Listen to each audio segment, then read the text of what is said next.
Lipton Tea and Lipton Soup present Inner Sanctum Mysteries, starring Miriam Hopkins.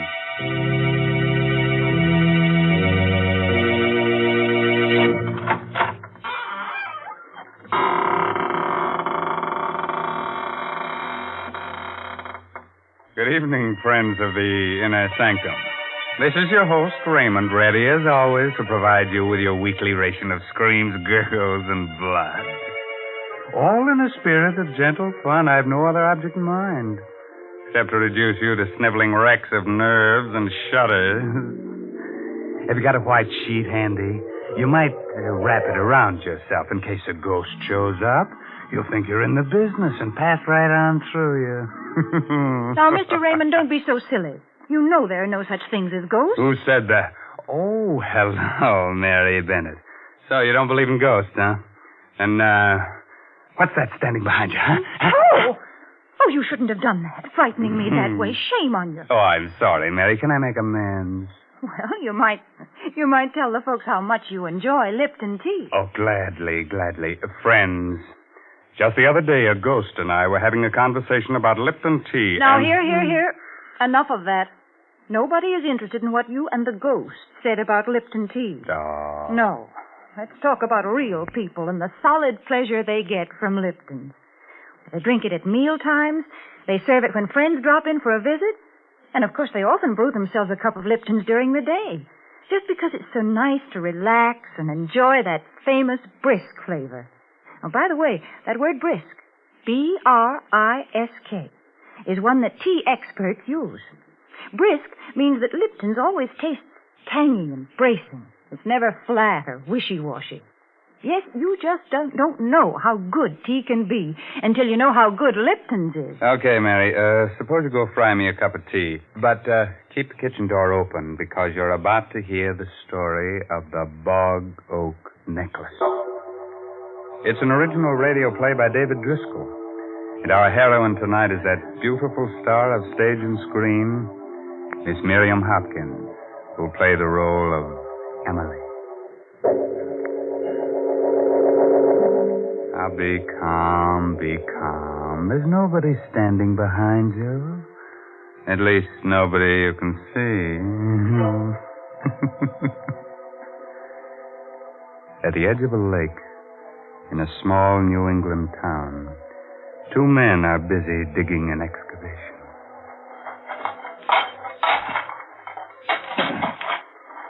Must have been like a cave around here once, huh? Yeah, old Miss Bristow used to own this property before she sold it to this here city man who's building. Used to be a fine apple orchard right up there. And was all fine trees once. Well, let's dig. That's what we're getting paid for. Hey, What's the matter with you, Paulie? Look down there what I just hit with my shovel. Huh? Oh, bone. Oh, some cow, I expect. Cow? That ain't no cow bone, Jerry. Hey, Paulie. Huh? Look at this with the bone. Yeah, I see it. And you call that a cow bone now? No, I don't. This here must have been a graveyard once. This here was never no graveyard. The river used to come right up to here almost before the big flood. Before they built the dam. Hey, what are you doing? Get your coat and hat. You bringing that with you? Of course I am. Hat and this. Yeah, but there must be a skull here, too. Of course there must be. But we don't have to look for that, Paulie. That ain't our job. Come on.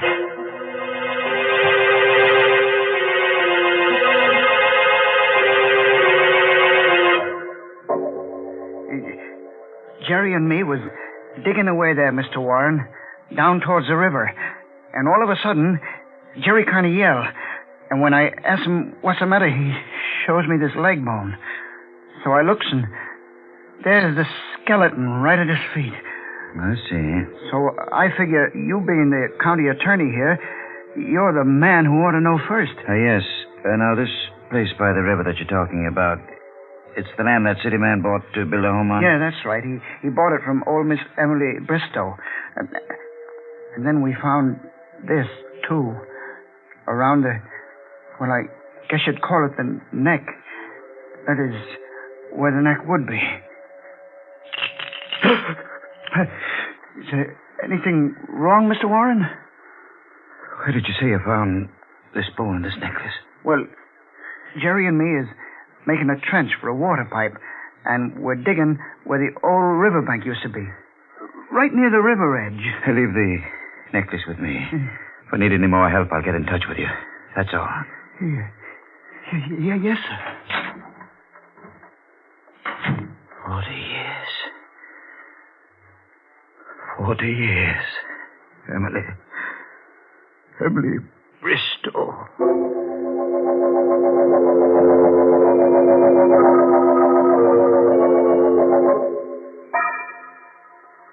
What do you want with me after 40 years, Andrew?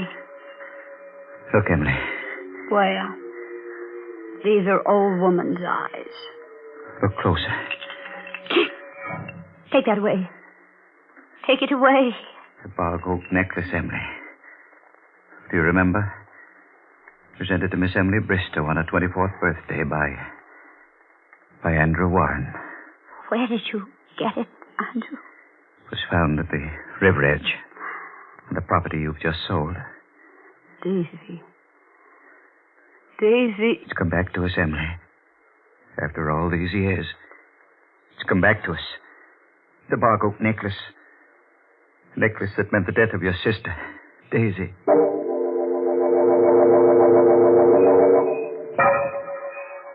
Oh, Andrew. Oh, Andrew, darling. Daisy, there aren't two people anywhere as happy as we are. Of course not. May I tell Emily? Why, yes, I suppose so. After all, she's your sister. She should know. Good night, darling. Look at that moon. Smiling at you. Oh. I'm going to close my eyes, and I won't open them until you're down the road out of sight. Good night, sweetheart. Oh. Good night. Good night, sweetheart. Good night, moon. Oh! Young ladies shouldn't stand staring at the moon that way. Oh, Emily. You frightened me so. Did I? You had a nice drive with Andrew in the moonlight, I hope. Mm-hmm. Emily. Andrew. Yes? Andrew and I, we're... Oh, darling. How will I ever stop my heart from beating so? I can't... Let me say it for you. You're engaged. There you are. It was easy, wasn't it? For you? You've no idea how easy it was for me.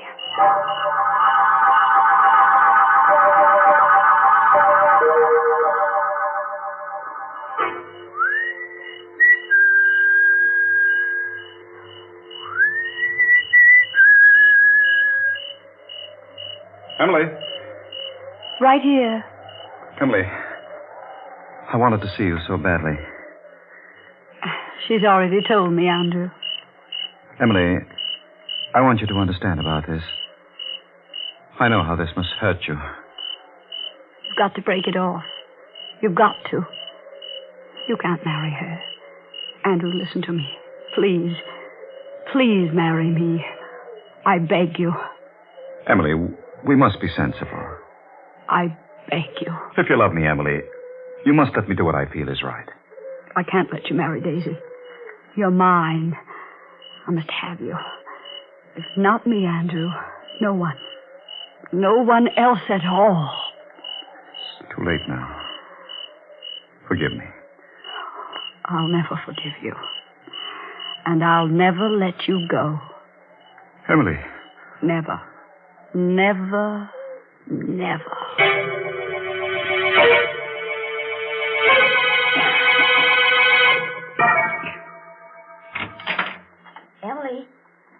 Emily, are you asleep? Go to bed, Daisy. Oh, Emily, don't be cross. I can't sleep. You can't sleep. No, I'm so excited. Why, Emily, you're still dressed, too. Oh, so I am. What's the matter, dear? Don't you feel well? Oh, I feel very well. Thank you, Daisy. Emily, what's the matter? Why do you use that tone with me? Oh, darling, you're not feeling well, are you? I can tell by the look on your face. Oh, come on. Come on out into the night. The moon is full, and let's walk up to the apple orchard. After all, Emily, even though we're going to be separated, it won't be forever.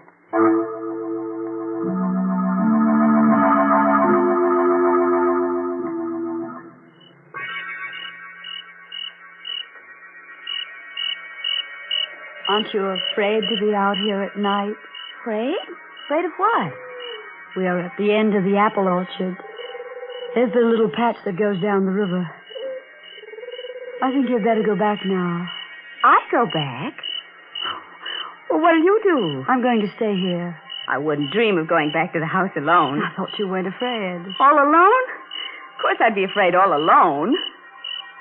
Daisy, I don't want you to marry Andrew. Emily? You know what you've just said? Certainly. Why, Oh, Emily, I'm surprised at you. Well, you're jealous. That's right. I want you to write to Andrew and tell him that you've thought it over and that you've decided you don't love him and you're not going to marry him. How dare you speak to me that way? Now get out of my way. I'll never talk to you again as long as I live. Have you thought that you mayn't have very long to live? Emily! Emily, I'll scream. No, you won't scream. You won't scream at all, and do you know why? Down in that little pigeon heart of yours, you're frightened. Frightened? Let go of my arms. You're hurting me. You're out of your mind, I'll Emily. let you go when you promise to write that letter. I promise. I promise, Emily. Now let go of me. As soon as we get back. Yes. And don't you dare breathe a word of this to anyone ever as long as you live. I promise. Now, I think we understand who loves Andrew. Yes. I'll let you go. You don't know how close you came. Come back here, Daisy. You'd run away, would you? Emily! Emily, I wasn't running away. Please let me go. Oh. What are you doing with that necklace? Emily, no! I knew I couldn't trust you. I knew I never should have told you. Help! Stop, Emily! You're choking me. I can't breathe. I can't breathe.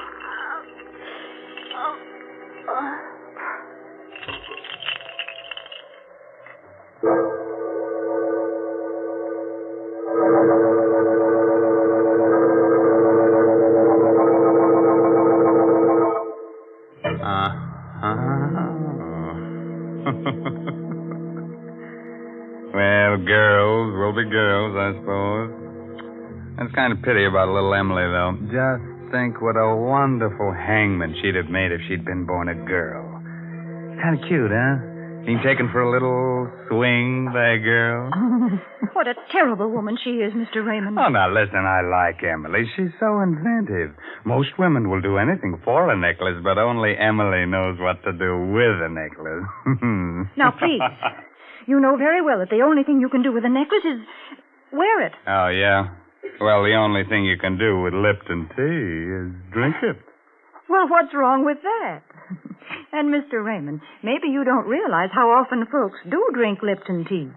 Why, it's the perfect beverage for so many occasions. And that's why it makes sense to have a good supply on hand, to buy the larger, more economical size packages. And it is more economical that way, too. Oh, yes. It's wise to have a large size package of Lipton tea on your shelf because that well-known brisk flavor, that bracing, full-bodied taste, makes Lipton's always welcome. That gives me an idea. Maybe we should have had Emily and little Daisy talk out their quarrel over a cup of Lipton tea. Oh, man, that'd be chummy. But it's too late now. Daisy is stretched out on the ground with a Bog-Oak necklace twisted tight around her neck. She's not sleeping now. She's just dead to the world.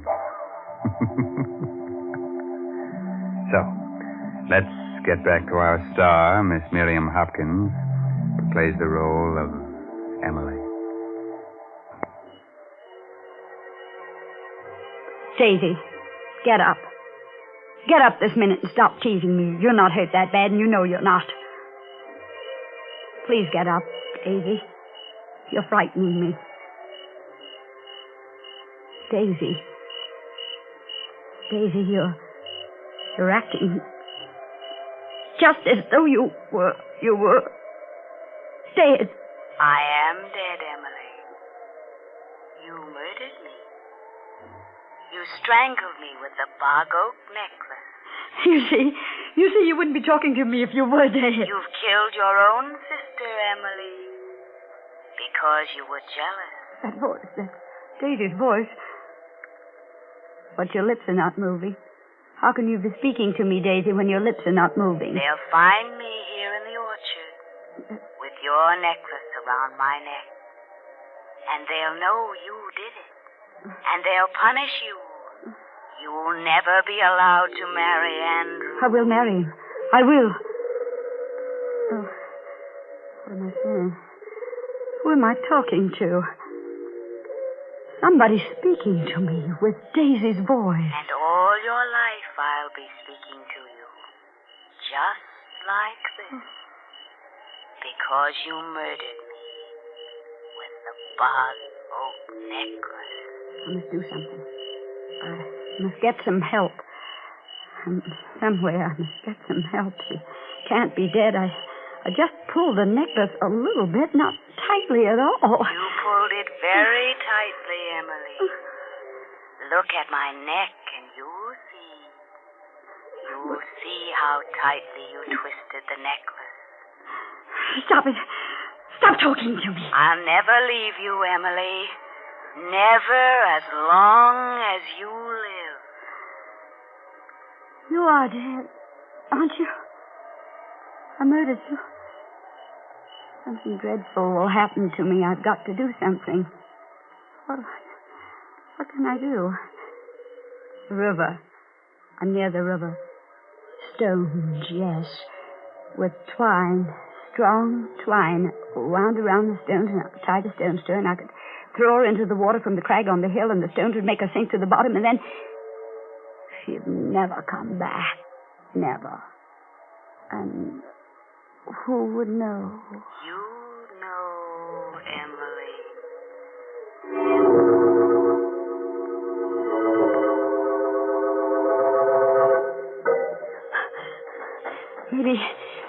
Maybe when I get back to her, she'll be moving and I'll talk to her.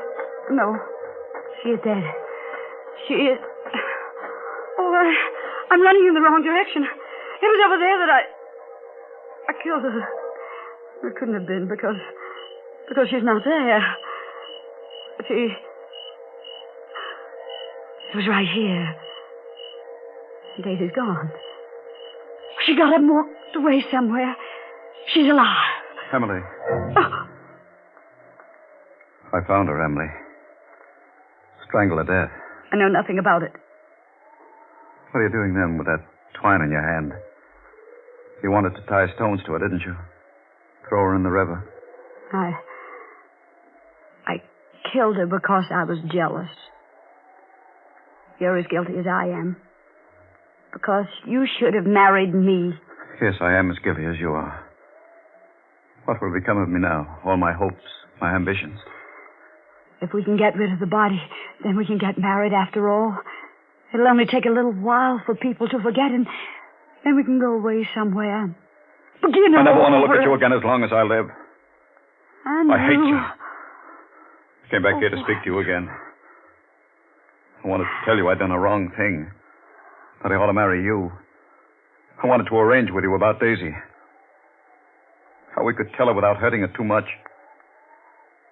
I was heading toward your window when I saw her. Strangled with the Bog-Oak Necklace.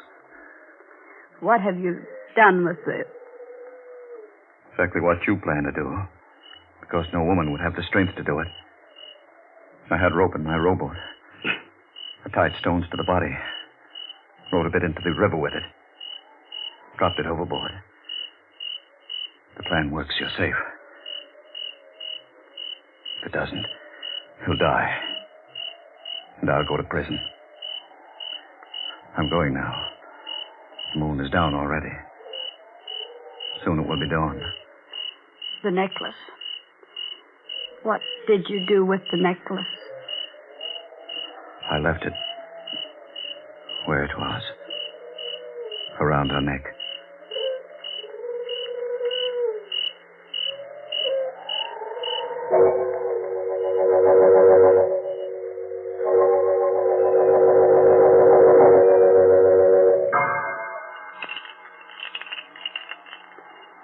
That sound, the sound the necklace makes. I have heard it every night for 40 years. 40 years. Now she's come back to us. To me. Tell me, Andrew, Where was it found? She's been there, at the bottom of the river all this time. Oh. During the flood last year, the skeleton must have been swept into that old sewer. Twine probably rotted away a long time ago. That's the only explanation I can give. Watching. Down there at the bottom of the river, watching. I'm going now, Emily. It's probably the last time we'll ever see each other. I'll leave the necklace with you. It was to you I gave it 40 years ago. Emily. What's that? What? The voice. Her voice. I'm going. Don't leave me, Andrew. Don't leave me. He'll leave us, Emily. He'll leave the two sisters alone. Together. Andrew. We're alone now, Emily. Just as we used to be. You and I and the necklace. No. Come, Emily, let's take a walk as we used to. In the old apple orchard. No. Come. It's getting dark. No, I've not been near that orchard in 40 years. Come, Emily. With me. But I'm old. No, you're young. As young as I am. Come with me. We'll tell each other little secrets, won't we, Emily? Just as we used to. Yes. The crickets will be chirping and the moon coming up. All as it used to be. Yes. And you'll be wearing your necklace. The Bog-Oak Necklace that Andrew gave you when he thought he loved you instead of me. You'll wear it the way you used to when you'd steal up there to the orchard to meet him. Remember? When he used to roll to the bottom of the hill and wait for you, and you could stand in the orchard until you heard him whistle. Yes. Emily.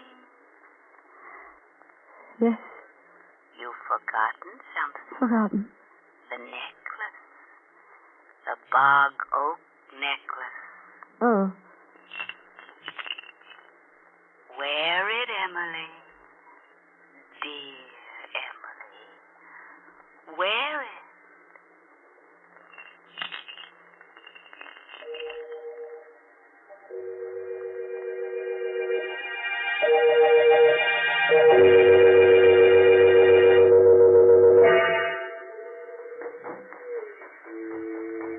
Come, Emily, come.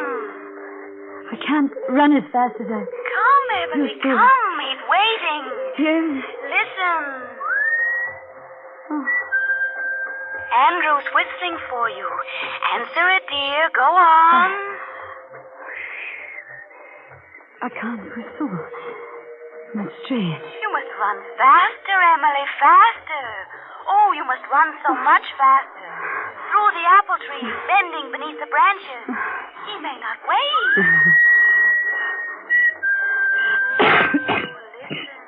Listen. He's angry with you because you're keeping him waiting. All out of breath. These apple trees. The branches, they're in my way. I can't bend over. Faster. He may run off with Daisy. No. I'm coming, Andrew. I'm coming. Wait for me, Andrew. Wait for... Oh, that necklace. Emily, you caught it in a branch. Turn around, Emily. Turn around. And loosen it. Turn quickly, Emily.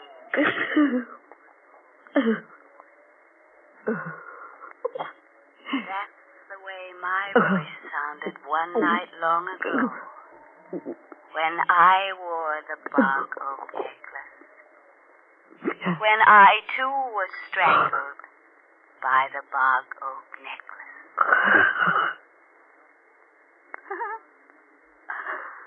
Come, sister. Come. It's so cool here in the river.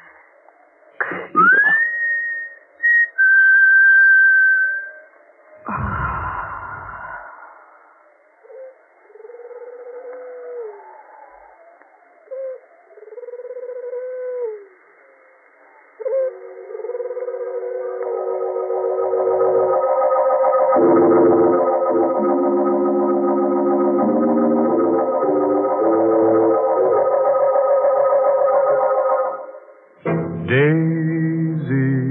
Daisy, tell me your answer true. Who gets choked first? Me or lovely you? If you'll be the first to strangle, I'd appreciate your angle. And when I learn that it's now my turn, I'll gargle as nice as you. What awful words to sing to such a nice song. Oh, but listen, I sing so well, and I can recite, too. Shall I recite you something suitable? Say a Mother Goose rhyme, huh? Mr. Raymond, you don't know any Mother Goose. Is that so? Well, I know one that you love. Listen. Polly, put the kettle on. Polly, put the kettle on. Polly, put the kettle on, and we'll all have tea. Well, that's fine. Only I hope Polly makes sure that it's Lipton tea. Naturally. But I suppose there's little doubt that she'll use Lipton. Because, after all, more people drink Lipton tea than any other brand. The reason for that is Lipton's famous brisk flavor. Yes, Lipton tea is never flat or insipid. It always tastes full-bodied and vigorous. And, well, I guess it's all summed up by that word brisk. Yes, folks, brisk is the word that the tea experts use when they talk about Lipton tea. So try it real soon, won't you?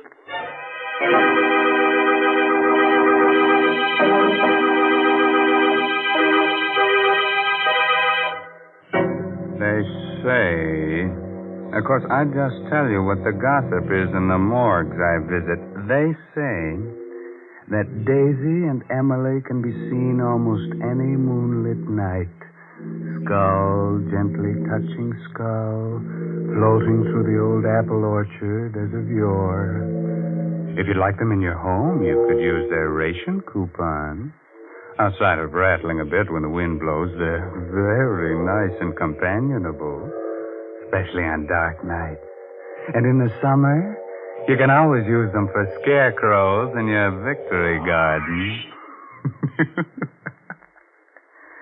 By the way, this month's Inner Sanctum mystery novel is The Outsiders by A.E. Martin. Well, now it's really time to close that there squeaking door until next week at the same time when Lipton Tea and Lipton Soup will once again bring you another Inner Sanctum mystery produced under the direction of Hyman Brown. So until then, good night. Pleasant dreams.